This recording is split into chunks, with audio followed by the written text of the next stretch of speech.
नमस्ते, मैं हूं रविंद्र गौतम और आज मैं ब्लंटली स्पीकिंग कार्यक्रम के मार्फत कुछ सवाल 15 सवाल सटीक सवाल सरकार से पूछने जा रहा हूं। हालांकि सरकार ने प्रश्नकाल सदन में स्थगित कर दिया है और शुक्र है कि मैं सांसद नहीं हूं, सदन में नहीं हूं, इसलिए मैं सरकार से सवाल इस कार्यक्रम के माध्यम से पूछने जा रहा हूं और आप भी देखिए कि वो सवाल कितने आपके साथ जुड़े हुए हैं। वो सवाल ऐसे सवाल हैं जो आपके मन में भी उठते हैं या सिर्फ मेरे मन में उठ रहे हैं। इन सवालों के आप जवाब जरूर दें। अगर आपके मन में भी उठ रहे हैं तब भी आप बताएं, नीचे कमेंट बॉक्स में लिखें कि आप क्या सोचते हैं इन सवालों के बारे में। सबसे पहला सवाल जिसके लिए ये मोदी सरकार सत्ता में आई थी, सरकार बनाया था जिन्होंने, वो सवाल क्या था, वो सवाल क्या है, या वो सवाल खत्म हो गया? मैं समझता हूं वो सवाल आज भी है और वो था आज आपके मन में जो उठ रहा होगा सवाल, जो मोदी जी ने सपना दिखाया था, अच्छे दिन आ गए, अच्छे दिन आ गए। तो वो कहां हैं अच्छे दिन? कौन से अच्छे दिनों की बात करी गई थी? ये सवाल आपके मन में भी उठ रहा हो सकता है, मेरे मन में तो उठ रहा है। और शायद मोदी जी इन सवालों के बाद कहें कि कौन से अच्छे दिन, किसके अच्छे दिन, कैसे अच्छे दिन। प्रश्न नंबर 2, जो दूसरा सबसे आज की तारीख में बहुत सारे लोग हो सकता है भूल भी गए हों, लेकिन उनके मन में जरूर कहीं ना कहीं ये आता होगा, और वो था कि 100 दिन में काले धन की वापसी। 100 दिन में विदेशों में जमा हुआ सारा का सारा काला धन ये सरकार लेके आएगी। और ये कहा गया था, मोदी जी ने कहा था कि इतना काला धन जमा हुआ है कि अगर वापस आएगा तो सबके खाते में 15-15 लाख ऐसे ही आ जाएंगे। यानी कि इन्होंने इस तरह की बात करी थी। लेकिन क्या वो 100 दिनों में काला धन आया? चलिए 100 दिन की बात नहीं करते हैं, अब तो 2250 से भी ज्यादा दिन हो गए। तो सरकार ये बताए कि 2250 में कितना काला धन आया। सवाल नंबर 3, बहुत हुई जनता पर पेट्रोल डीजल की मार, अब की बार मोदी सरकार। ये नारा आपको जरूर याद होगा और इस नारे के मार्फत मैं ये आपको बताना चाहता हूं और पूछना चाहता हूं सरकार से, जो सरकार ने कहा था, यानी कि भारतीय जनता पार्टी और नरेंद्र मोदी जी ने कहा था कि हम पेट्रोल और डीजल के दामों को कम करेंगे। क्या पेट्रोल और डीजल के दाम कम हुए? क्या आपको सस्ता पेट्रोल और सस्ता डीजल मिल रहा है? मैं आपको रेफरेंस के तौर पर यह बता देना चाहता हूं कि दिल्ली में मई 2014 में पेट्रोल की कीमत 71 रुपये 40 पैसे प्रति लीटर थी और डीजल की कीमत 56 रुपये 71 पैसे प्रति लीटर थी। और जो क्रूड ऑयल है वो इंटरनेशनल मार्केट में $111.85 प्रति बैरल था। जी हाँ, आप ये जरूर याद रखिएगा कि जो क्रूड ऑयल है उसकी जो कीमत है इंटरनेशनल मार्केट में $111.85 प्रति बैरल थी। और आज 6 सितंबर 2020 को जो पेट्रोल की कीमत है दिल्ली में वो 82 रुपये 8 पैसे है। यानी कि मई 2014 में 71 रुपये 40 पैसे था और आज 6 सितंबर को 82 रुपये 8 पैसे है। और डीजल जो 56 रुपये 71 पैसे था आज वो 73 रुपये 27 पैसे है दिल्ली में ही। और जबकि जो क्रूड ऑयल है, ये आप जरूर देखिएगा, जो क्रूड ऑयल है वो $111.85 प्रति बैरल था और आज $39.77 प्रति बैरल है। जी हाँ, सवाल नंबर 4, मोदी जी ये बहुत बड़ा प्रश्न उठाते थे कि डॉलर के मुकाबले रुपए की कीमत गिरती जा रही है और जैसे जैसे रुपए की कीमत गिरती है वैसे वैसे जो दिल्ली में सरकार बैठी हुई है उसकी गरिमा गिरती है। और मैं समझता हूं ये इस वक्त मोदी सरकार को समझ में आ रहा होगा। मोदी जी ने कई भाषणों में कहा था कि भ्रष्टाचार के कारण डॉलर के मुकाबले रुपए की कीमत गिर रही है। तो आज जब डॉलर 73 रुपये 29 पैसे है और 26 मई यानी कि जिस दिन मोदी जी ने सत्ता ग्रहण करी थी, शपथ ली थी, उस दिन 58.70 रुपए कीमत थी $1 की, और आज 73 रुपए 29 पैसे है। तो हम क्या ये मान लें आज भी जो डॉलर के मुकाबले रुपया गिरा है वो भ्रष्टाचार की वजह से गिरा है? हम ये मान लें कि जो 58.70 पैसे का जो $1 आता था, आज जो 73 रुपए 29 पैसे में आ रहा है, तो मोदी सरकार के समय में 2014 से लेकर आज तक भ्रष्टाचार बढ़ा है, जिसकी वजह से आज ये डॉलर की कीमत पहुंची है। सवाल नंबर 5, मोदी सरकार ने एक और बहुत बड़ा वादा किया था, प्रति वर्ष 2 करोड़ लोगों को नौकरियां देने का। आज अगर हम कोविड को हटा भी दें, कोविड के समय को आप हटा दीजिए, तो क्या कोविड के समय से पहले तक सरकार ने, यानी कि 6 सालों में अगर हम 2 करोड़ प्रति वर्ष नौकरियों की बात करें, तो क्या 12 करोड़ नौकरियां दी 6 सालों में? ये सरकार को बताना चाहिए। जबकि बेरोजगारी दर पिछले 45 वर्षों में अगर हम देखें तो सबसे अधिक है, सर्वोच्च है। तो ये बेरोजगारी क्यों बढ़ी, नौकरियां लोगों की क्यों गई, ये सरकार इसका जवाब दे। सवाल नंबर 6, भारत की अर्थव्यवस्था पस्त क्यों हो रही है? जबकि वादा था आर्थिक शक्ति बनाने का, लेकिन जबकि हम देखें जब से मोदी जी ने सत्ता संभाली है, यानी कि मई 2014 से लेकर आज तक हमारे देश के ऊपर $118 अरब का कर्ज बढ़ गया है, घटने की जगह बढ़ गया है। सवाल नंबर 7, गंगा मैया अब तक साफ क्यों नहीं? नमामि गंगे नाम का एक प्रोजेक्ट शुरू किया गया, गंगा जी को साफ करने की बात कही गई, बड़े बड़े वायदे किए गए, बड़े बड़े सपने दिखाए गए, लेकिन क्या गंगा जी आज साफ हो गई हैं? 6 साल हो चुके हैं, लेकिन गंगा जी क्या अभी भी वैसी ही हैं या साफ हो गई हैं? आपको मैं बता देना चाहता हूं कि जो नमामि गंगे का जो प्रोजेक्ट था, जो उसकी समय सीमा तय करी गई थी, 5 साल का लक्ष्य रखा गया था, टारगेट रखा गया था गंगा जी को साफ करने का, और उमा भारती जी ने कहा था यदि 2019 तक गंगा साफ नहीं हुई तो वो जल समाधि लेंगे। सवाल नंबर 8, एक के बदले 10 सिर लाने का वादा किया था मोदी सरकार ने। जी हाँ, सैनिकों की शहादत के बदले, उनके एक सिर के बदले दुश्मनों के 10 सिर लाए जाएंगे, उनके 10 सिर हम लाएंगे। क्या हुआ? कितने सिर आए? क्या सरकार हिसाब देगी कि हमारे जितने सैनिक शहीद हुए हैं उनके बदले हम दुश्मनों के क्या 10 सिर काट पाए हैं?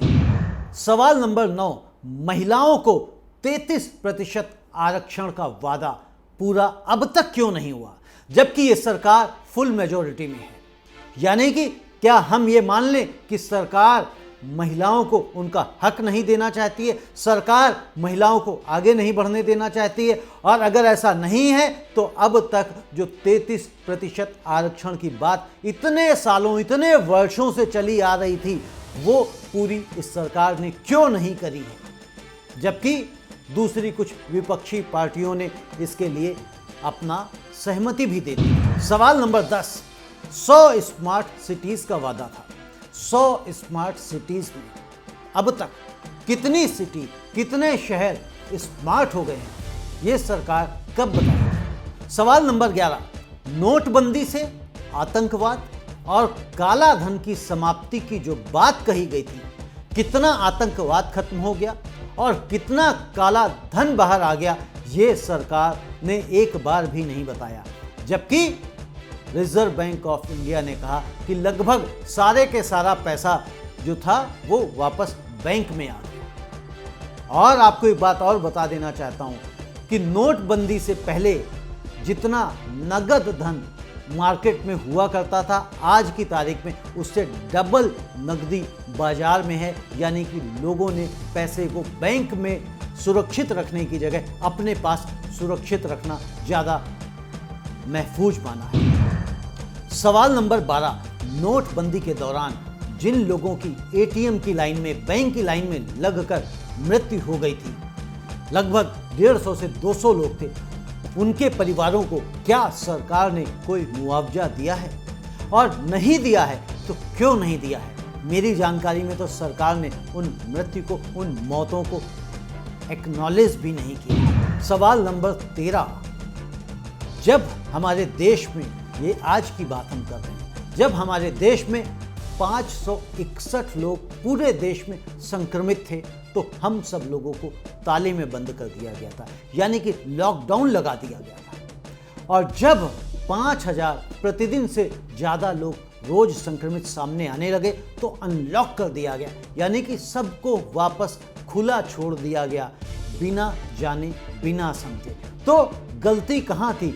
561 पे लॉकडाउन लगाना गलती थी सरकार की, या फिर 5000 प्रतिदिन संक्रमितों के रोज आने पर रोक हटाना, अनलॉक करना, वो गलती थी? इसकी वजह ही यही है जो आज हम देख पा रहे हैं कि आज हम विश्व गुरु जो मोदी सरकार ने बनने की बात करी थी, आज हम मोदी सरकार के राज्य में नंबर 2 पर पहुंच गए हैं कोरोना के मामले में, और बहुत जल्द हम कोरोना के मामले में ही नंबर 1 पे होंगे, लीड करेंगे। और आज की तारीख में सबसे ज़्यादा जो संक्रमित पूरे विश्व में कहीं पर आ रहे हैं तो वो हमारे देश में ही आ रहे हैं। सवाल नंबर 14, अनायास लॉकडाउन के कारण जो श्रमिकों ने पलायन किया था, अपने घरों को जाने के लिए सड़कों पे उतरे थे, पैदल पैदल चले थे, और उसमें तकरीबन 700 से 800 लोगों की जो मृत्यु हो गई थी, क्या उनके परिवारों को सरकार ने कोई मुआवजा दी है?